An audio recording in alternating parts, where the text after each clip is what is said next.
आप लोग सब ठीक ठाक हैं? सब ठीक ठाक? तो मेरा साथ बोलिए, भारत माता की, भारत माता की। सालासर बालाजी की पावन भूमि में मेरा सबको बहुत बहुत प्रणाम। मैं सोचा था मैं बताऊंगा कि मैं असम से आया हूं, लेकिन मेरे से भी ज्यादा असमिया लोग सामने ही बैठा है।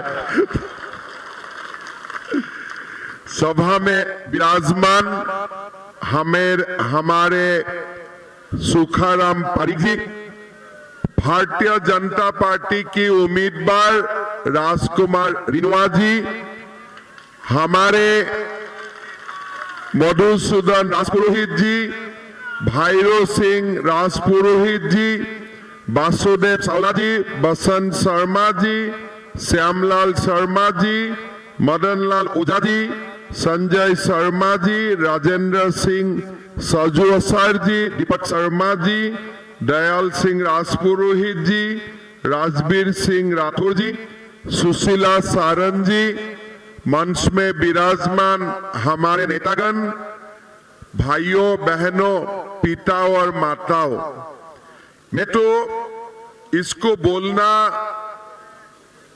थोड़ा जरूरत भी समझता हूं।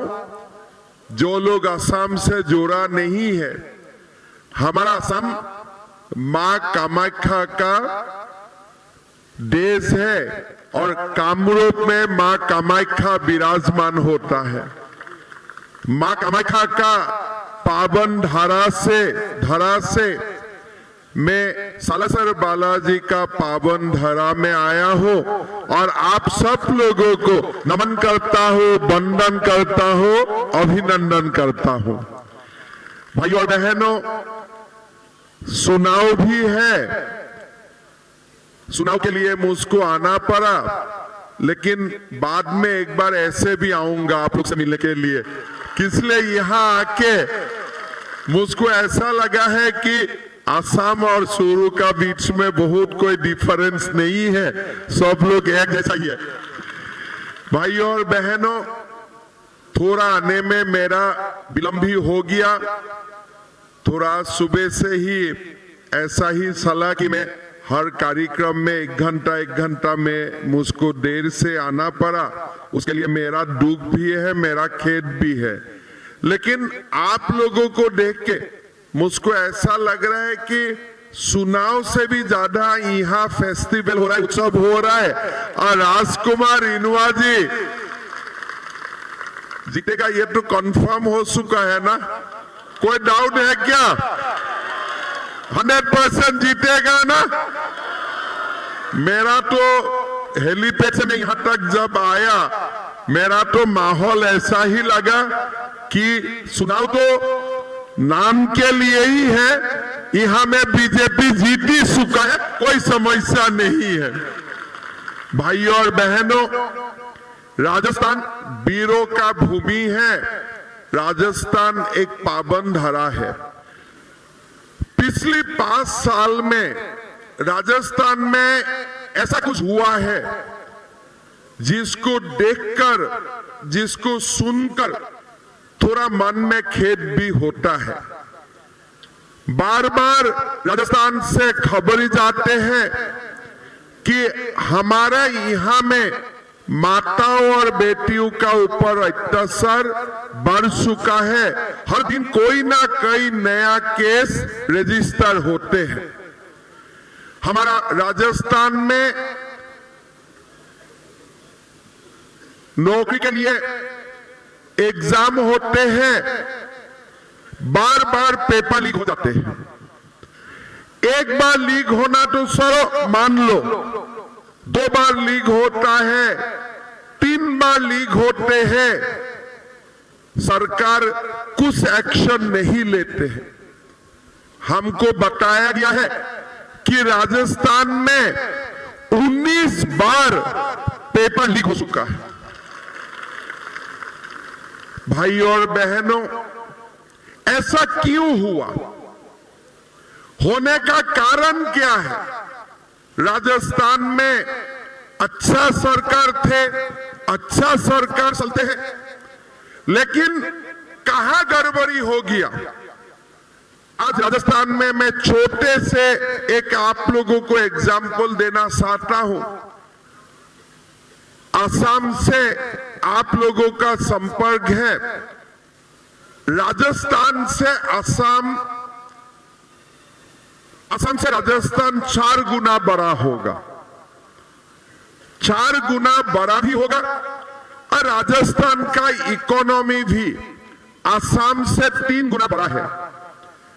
और दिल्ली से असम कितना दूर है और दिल्ली से राजस्थान कितना दूर है? तो आप लोग बताइए, पेट्रोल का भाव असम में ज्यादा होना चाहिए कि राजस्थान में ज्यादा होना चाहिए?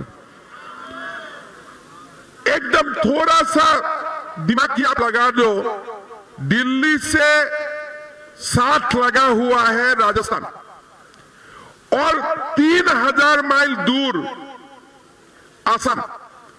3 घंटा में, 4 घंटा में आप दिल्ली पहुंच सकते हो, असम जाने के लिए 2 दिन का जरूरत होगा।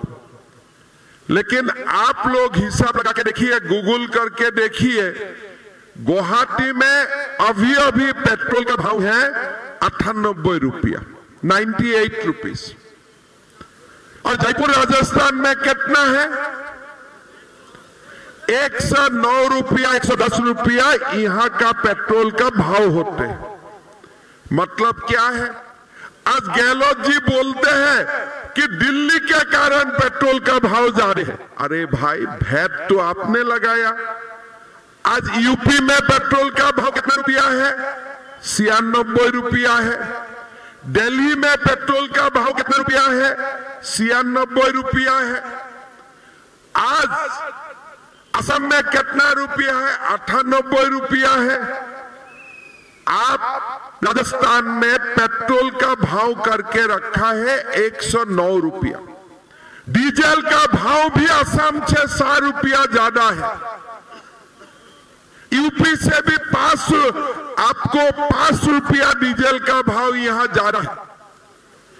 एक प्रकार में राजस्थान में अभी लूटने का कंपटीशन चल रहा है। कौन कितना लूट सकते हो, लूटने का कंपटीशन चल रहा है। ऐसा क्यों हुआ? जब सरकार का शुरुआत हुआ, किसको सीएम बनना था हमारा तो मालूम नहीं था। राहुल गांधी पायलट को क्या बोला था, गहलोत जी को क्या बोला था, वही लोग जानते हैं। लेकिन यहां सरकार बनने का बाद कंपटीशन शुरू हुआ, कौन कितना निकम्मा है।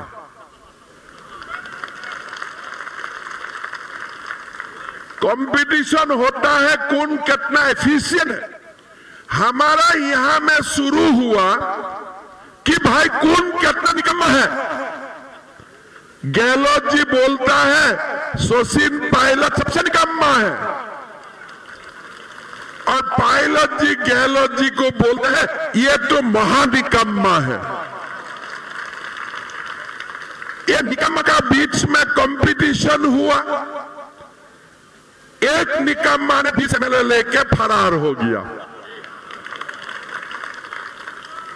फिर निकम्मा का कंपटीशन जाके पैसा का कंपटीशन शुरू हुआ। एक बोलते हैं मेरा साथ रहने से 10 करोड़ मिलेगा, एक बोलते हैं मेरा साथ रहने से 15 करोड़ मिलेगा। फिर क्या हुआ? 5 स्टार में सब आ जाते हैं, महीना भर 5 स्टार में रहते हैं, और गहलोत जी सबको लाइसेंस दे देता है, चलो उसका मेरा साथ रहो और जितना हो सकता है लूटो राजस्थान को, कोई आपत्ति नहीं है। शुरू वहां से हुआ। ये जो निकम्मा का कंपटीशन हुआ, फिर सीएम का कुर्सी के लिए झगड़ा शुरू हुआ, फिर 5 स्टार में राजनीति शुरू हुआ। उसी से ही मेरा बीरो का भूमि राजस्थान में प्रॉब्लम शुरू होने लगा, समस्या बनने लगा, और माताओं बेटियों का ऊपर अत्याचार शुरू हुआ। पेट्रोल डीजल का कीमत बढ़ाने का कंपटीशन हुआ और जो एमएलए लोग हैं वो लोगों ने लूटने का लाइसेंस ले लिया और जो इंडिपेंडेंट और बीएसपी का एमएलए था वो लोगों ने तो ऐसे लूटा कि अगले 7 पीढ़ी तक उनको कोई पैसा कमाने का कोई जरूरत नहीं, इतना लूट लिया। और राहुल जी हमारे बोलते हैं मैं गारंटी देता हूं राजस्थान में कि लोन माफ हो जाएगा। किसी किसानों का लोन माफ हुआ क्या? किसी किसानों का लोन माफ हुआ क्या? फिर बोलते हैं रोजगार तो दूंगा, जिसको रोजगार नहीं दे पाऊंगा उनको बेरोजगारी भत्ता दूंगा। किसी को बेरोजगारी भत्ता मिला है क्या? गारंटी कौन देते हैं? राहुल गांधी। कोई दिन दाढ़ी होगा, कोई दिन क्लीन शेव होगा। सुबह एक दिन राजस्थान आएगा, शाम उस पर किसान चला जाते हैं। मैं कभी कभी सोचता हूं, राहुल जी आके बोलते हैं मैं गारंटी देता हूं। भाई तुम्हारा खुद का गारंटी कौन ले रहा है? तुम्हारा मां तो हाथ उठा दिया कि मैं तुमको संभाल नहीं पाऊंगा। उनका मां को देखने से मेरा अभी दया आ जाते हैं। 16 साल हो गया मेरा तो शादी, थोड़ा आप लोगों का तो यहां में शादी जल्दी हो जाता है, मेरा तो थोड़ा लेट में हुआ। फिर भी भगवान का दया से मेरा बेटा अभी लॉ कर रहा है और राहुल गांधी और मेरा उम्र एक है और राहुल गांधी अभी भी युवा नेता ही बन रहा है। हमारा सारा युवा नेता का नौकरी खा जाएगा, अभी भी युवा नेता ही है। ऐसे देश चलता है। पहले लूटने का कंपटीशन हुआ, थोड़ा बढ़ा, फिर उनको लगा कि अभी तो मुझको पब्लिक सपोर्ट नहीं करेगा, क्राइम बढ़ना शुरू हुआ। एक बार का लोगों को लाइसेंस मिल गया क्राइम करने के लिए। भाई जो करो करो, कोई सुनवाई नहीं है। जाते जाते क्या हुआ, उदयपुर में सर्तन जुदा हो गया। आप लोगों ने यहां मेरा पिता माता भी बैठा है, कभी भारत में सर्तन जुदा शब्द सुना था? कभी ऐसा शब्द भारत में आते थे? हमारा देश में बहुत प्रधानमंत्री हुए, बहुत मुख्यमंत्री हुए, लेकिन सर्तन जुदा जैसा शब्द कोई स्टेट में किसी ने नहीं सुना था। पहला बार जब मैंने यह शब्द सुना, मैंने थोड़ा रिसर्च किया, यह शब्द कहां से आया। फिर मैंने देखा पाकिस्तान अफगानिस्तान में यह सर्तन जुदा हुआ करते हैं। राजस्थान में कैसे आ गया? आया तो आया, लोगों का कातिल किया, फिर कातिल को उन्होंने कैमरा में कैद किया, फिर फेसबुक पोस्ट कर दिया, देखो हमने सर्तन जुदा कर दिया हो, आप क्या करना है कर लो।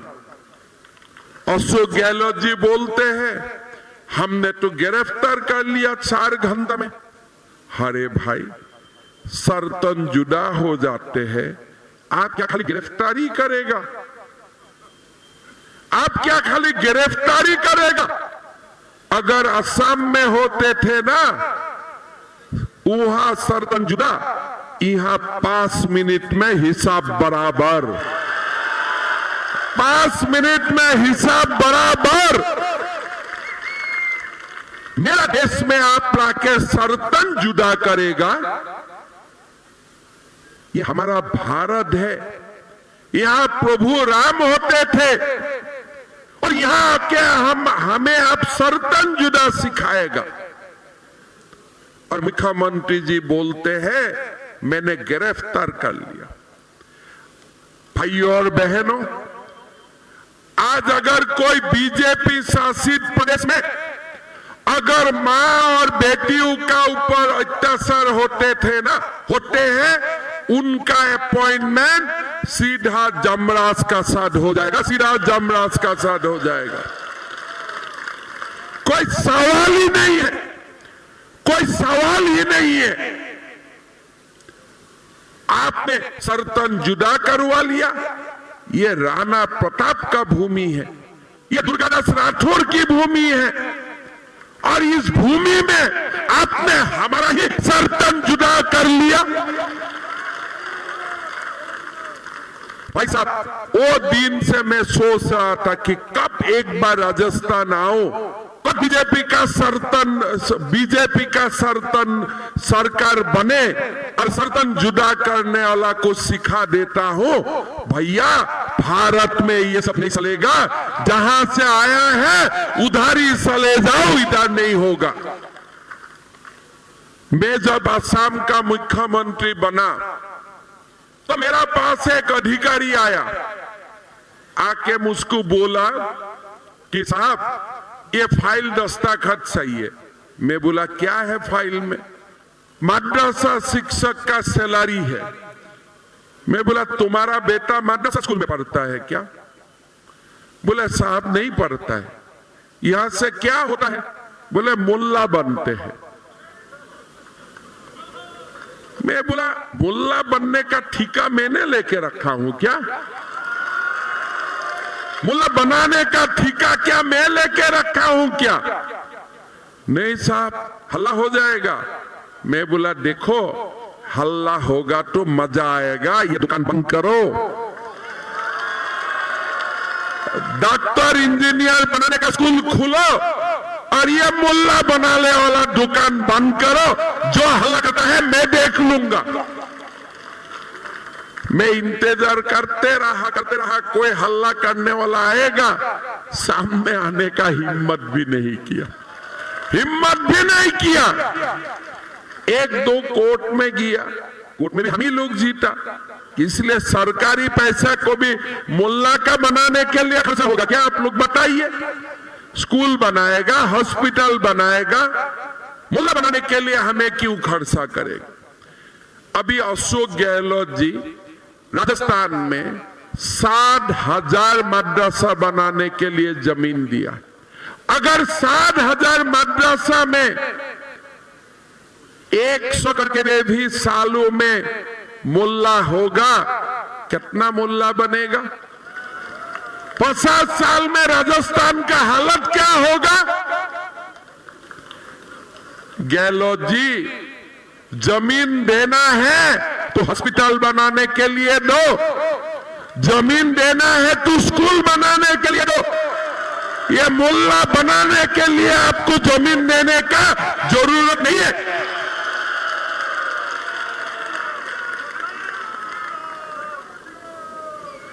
आज बोलते हैं आप हिंदू का नाम में क्यों राजनीति करते हो?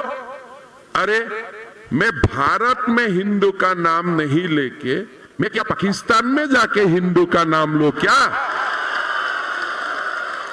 हिंदू का नाम लेने के में गुनाह क्या है? अगर केरला में मुस्लिम लीग हो सकता है, क्या भारत में प्रभु राम नहीं हो सकता है? पहले ये कांग्रेसी लोग आके बोलते थे, मोदी जी डेट बताओ, राम मंदिर कब बनेगा? बोलते थे ना। इस बार तो कोई नहीं बोल रहा है, इस बार कोई नहीं बोल रहा है।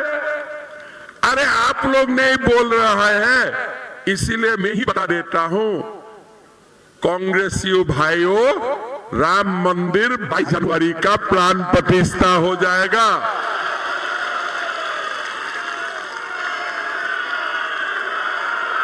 जय जय सिया राम। जाना है कि नहीं राम मंदिर में? जाना, रामलाला का दर्शन करना है कि नहीं करना? ये भारत में रामलाला का मंदिर होने में 75 साल का क्यों जरूरत हुआ? नेहरू जी ने क्या राम मंदिर बना नहीं सकता था? क्या क्या इंदिरा जी ने राम मंदिर नहीं बना सकता था? क्या राजीव जी ने राम मंदिर नहीं बना सकता था?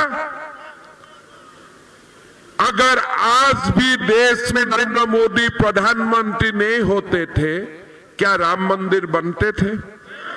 राम मंदिर बनते थे। तो राम मंदिर बनाने के लिए हमें मोदी जी को प्रधानमंत्री बनाना पड़ा। इसलिए हमें मालूम था कि देश में कांग्रेसी प्रधानमंत्री बनने से रामलला का कभी मंदिर नहीं बनेगा।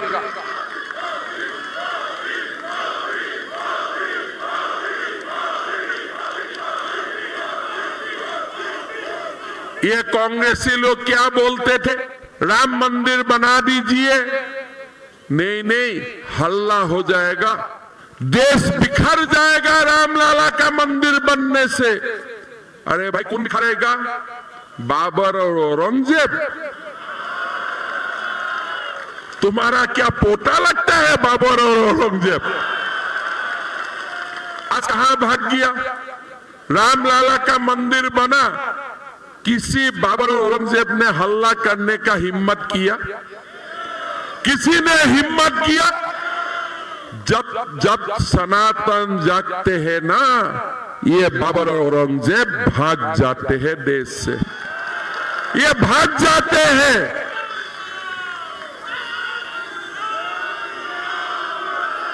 ये देश में बाबर और औरंगजेब क्यों है? जहां जब कांग्रेस जीत जाते हैं ना गलती से, ये लोगों को थोड़ा विटामिन मिल जाता है। जब कांग्रेस से जीत जाते हैं, ये लोगों को विटामिन मिल जाते हैं, नहीं तो वो लोग अंडरग्राउंड हो जाते हैं। देश ने, श्यामा प्रसाद मुखर्जी ने बोला कि 370 धारा हटाओ, एक राष्ट्र में 2 प्रधान 2 निशान नहीं हो सकता है। श्यामा प्रसाद मुखर्जी का हत्या कर दिया गया। बोले 370 नहीं हटेंगे। देश को इंतजार रहा कि कोई अमित शाह होगा, तब जाके 370 धारा बातिल होगा।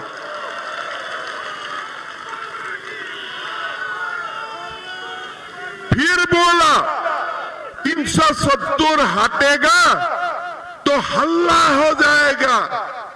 अमित शाह जी ने बोला, अरे 16 हल्ला करने दो, मजा आएगा। अभी कहां हल्ला है? अभी आप कश्मीर में जाइए, अमन शांति का वातावरण भी बना हुआ है और 370 धारा भी सला गया, बाबर और औरंगजेब लोग भी सो गया है। आप लोग देखिए, मेरा बात का प्रमाण सही है। 10 दिन का है। राजस्थान में जो लोग क्राइम करते हैं ना, 3 दिसंबर जाने दीजिए। 3 दिसंबर का बाद बीजेपी का सरकार बनेगा। आप लोगों को कोई बाबर और औरंगजेब दिखाई भी नहीं देगा, दिखाई भी नहीं देगा, सीधा अंडरग्राउंड हो जाएगा।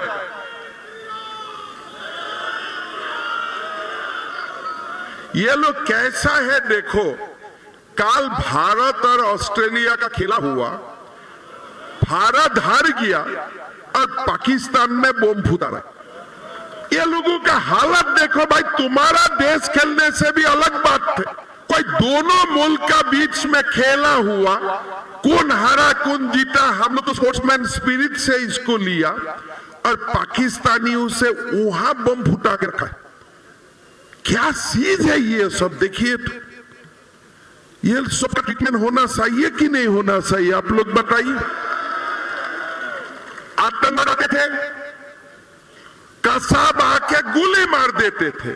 बोले तुम्हारा बेटा ट्रेनिंग कहां हुआ? लाहौर में।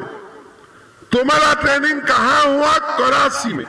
भारत से विमान ही उठा के ले जाता है, कहां लेके गया? कंदाहार में। संसद में भी हमला। मोदी जी का इंतजार था। गलती से मोदी जी का समय में भी शुरुआत किया। मोदी जी ने 2 धमाका पाकिस्तान में लगा दिया और तब से आतंकवाद ही गायब हो गया।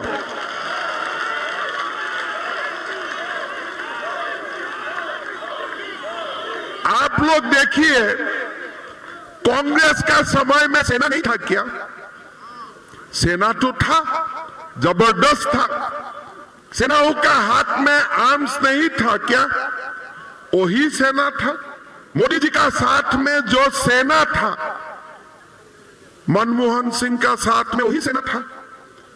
लेकिन आप लोग देखिए, जब कश्यप देश में घुसा, भारत वार्निंग देते थे। पाकिस्तान में आपको वार्निंग देता हूं। अरे वो लोग वार्निंग मानने वाला चीज है क्या? वार्निंग मानने वाला चीज है क्या वो लोग? मोदी जी ने तो वार्निंग नहीं दिया। हम लोग टीवी में डिबेट करते रहा, रातों रात धमाका भी हो गया, सब हो गया, और कोई आतंकवाद का कहानी भी अभी नहीं होते। हमारा देश में जब जब विधाता ने स्ट्रॉन्ग लीडरशिप दिया है, तब भी भारत ऊपर जाते हैं, विश्व गुरु बनते हैं। लेकिन हमारा दुर्भाग्य है कि भारत में ऐसा एक पार्टी का जन्म हुआ। वो पार्टी खाली बाबर और औरंगजेब का बारे में सोचते हैं, हमारा बारे में सोचते भी नहीं है। भाई और बहनों, हमें एक बार नरेंद्र मोदी जी को 450 सीट पार करके देश का तीसरा बार प्रधानमंत्री बनाना है।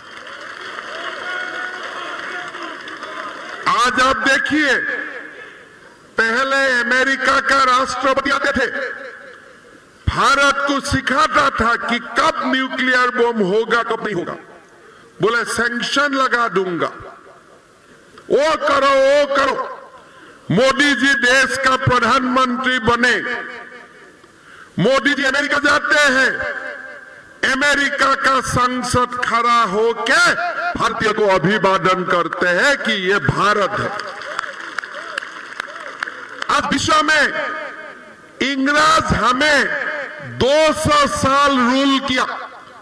आज इंग्लैंड से, इंग्रज से हमारा इकोनॉमी बड़ा हो चुका है, 5th इकोनॉमी हम लोग बन चुका है। मोदी जी गारंटी दे रहा है कि और 3-4 साल में हमारा देश जापान को भी पीछे करके तीसरा इकोनॉमी बनेगा। मैं तो ये मानता हूं, नरेंद्र मोदी जी जो देश का 400 सीट पार करके प्रधानमंत्री बने, तो हमारा ये भारत अमेरिका और चाइना को भी पीछे कर देगा। वो दिन दूर नहीं है। भाई और बहनों, जब कोविड आया थे, हम लोग सब सोचते थे कि पहले अमेरिका वैक्सीन बनाएगा, अमेरिकन लोग पहले वैक्सीन लेगा, बाद में हमारे लिए कुछ बना के भेजेगा।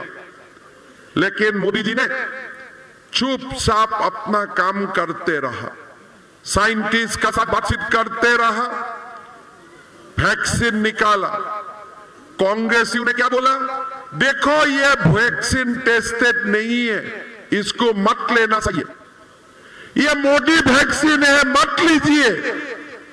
जब थोड़ा सा बढ़ने लगा, ये कांग्रेसियों ने जाके पहले चुपचाप आगे जाके अपना वैक्सीन ले लिया, आगे जाके वही को वैक्सीन लिया। ये हमारा भारत है। अगर चाइना और अमेरिका संग्रह में जाते हैं, तब हमारा भारत भी अभी संग्रह में जाते हैं। ये हमारा भारत का ताकत है। इसीलिए भाई और बहनों, स्वामी विवेकानंद जी ने सपना देखा था कि भारत विश्व गुरु बनेगा, और आज भारत विश्व गुरु बन रहा है। भाई और बहनों, राजस्थान में पेट्रोल का भाव 100 रुपया का नीचे होना चाहिए, 100 रुपया का नीचे होना चाहिए, और बीजेपी ये करके दिखाएगा। भाई और बहनों, गैस सिलेंडर हमें 450 रुपया में मिलना चाहिए।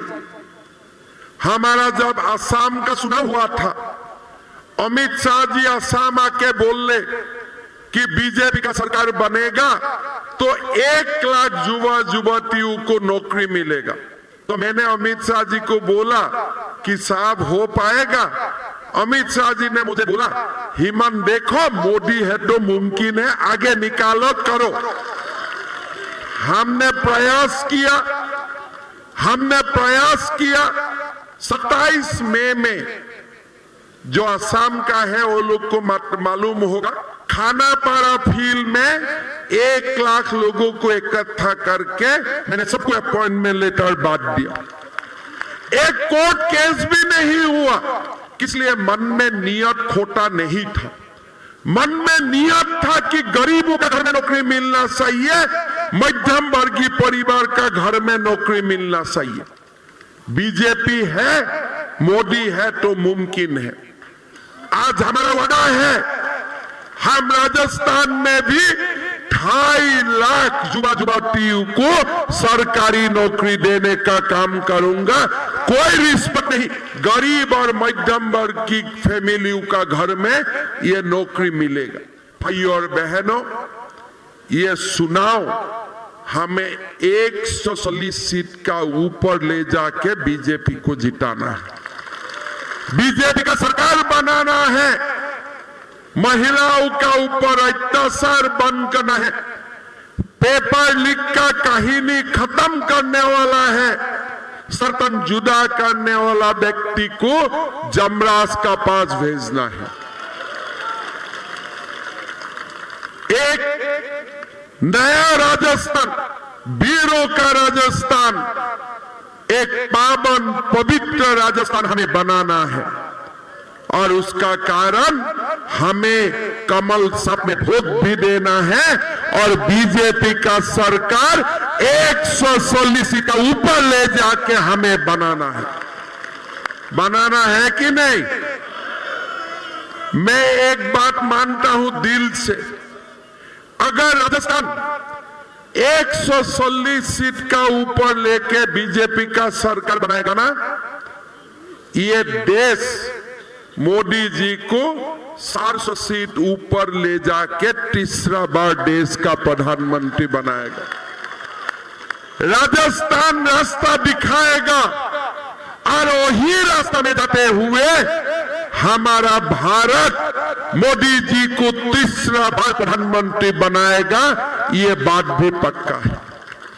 भाई और बहनों, गहलोत जी बोलते हैं कि असम का सीएम ज्यादा बोलते हैं। मैं बोला, गहलोत जी मैंने तो बहुत कुछ किया, मैं बोल नहीं सकता हूं, मैंने उससे ज्यादा करके लाया हूं 2 साल में, हमने बहुत आगे निकाल चुका हूं, लेकिन मैं बोल नहीं पाऊंगा। कोई जगह में कानून का भी बाधा है, मैं बोल नहीं पाऊंगा। लेकिन जो असम में है उनको आप लोग पूछिए कि असम हो, यूपी हो, हरियाणा हो, जहां जहां मोदी जी का सरकार है, वो सरकार में कभी भी अत्याचार नहीं चलेगा, न्याय का ऊपर सरकार होगा, सनातन का फिलॉसफी मूलभूत का ऊपर ही सरकार चलेगा, राम राज्य का कल्पना हम आगे लेके चलेगा। आज मैं आप लोगों को बताना चाहता हूं, असम में भी एक समय आया था, अल्फा का समय में हमारा असम छोड़ के कोई लोग बाहर आ गया था। अभी असम शांति है, कोई किसी का ऊपर कुछ नहीं करता है, आराम से बिजनेस करो, कोई आपत्ति नहीं है। अभी मैं देश भर जाके सब लोगों को बोलता हूं कि भाई आप लोग एक समय असम छोड़ के आए थे, अभी आप लोग दोबारा आइए, नरेंद्र मोदी जी का सरकार बन चुका है, आप लोग असम में आके दोबारा घर बनाइए, दोबारा व्यापार स्टार्ट कीजिए। कोई सारे लोग गुजरात गए थे, अलग अलग प्रदेश गए थे, अभी असम लौट के चलाया। अभी हमारा जो असम का राजस्थान से जाए जो लोग वहां बसता है, वो लोग बोलता है हम राजस्थान से भी है, हम मरवाड़ी भी है, हम असमिया में भी है, और हम दोनों धरा को सेवा करता हूं। हमने माहौल बनाया, शांति का माहौल बनाया। मोदी जी का जो आदर्श है उसको आगे लेके चलने के लिए हमने कोशिश की। इसीलिए मैं आप लोग को विनती करूंगा, हमारा देश को विश्व गुरु बनाना है, सचमुच बन जाएगा। ये देश अभी कोई प्रकार से हमारा बीच में निराशा नहीं है। अभी देश का भारत का समय है। मोदी जी बोलते हैं यही समय है, मैं भी चाहता हूं हमारे लिए यही समय है, भारत को विश्व गुरु बनाने का यही समय है और हम लोग भारत को विश्व गुरु बना सकूंगा।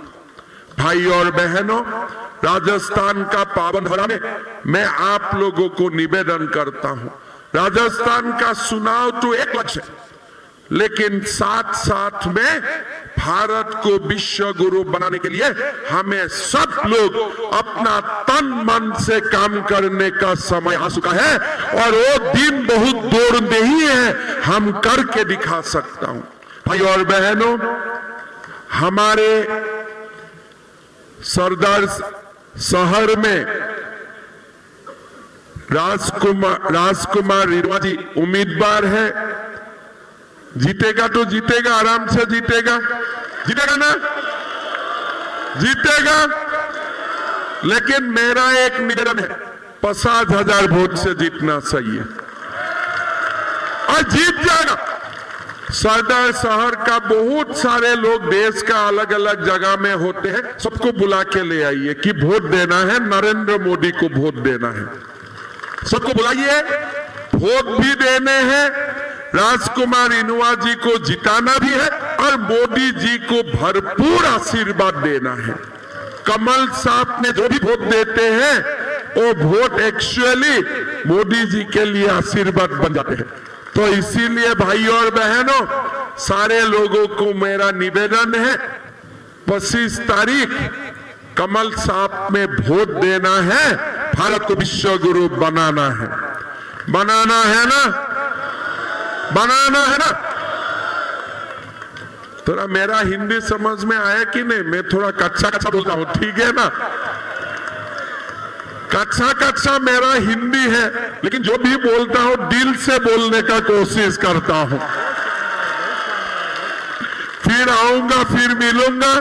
मेरा साथ जोरदार बोलिए, भारत माता की, भारत माता की, नरेंद्र मोदी, नरेंद्र मोदी, राजकुमार रिणवा, राजकुमार रिणवा। बहुत बहुत धन्यवाद। जय हिंद, वंदे मातरम। हेलो, आदरणीय मुख्यमंत्री जी से निवेदन है कि आपके आसाम में उद्योग चलाने वाले ललित कुमार जी वर्मा गोठड़िया, इनको पार्टी में शामिल कर हमें अनुरोध करें। धन्यवाद। भारत माता की, भारत माता की।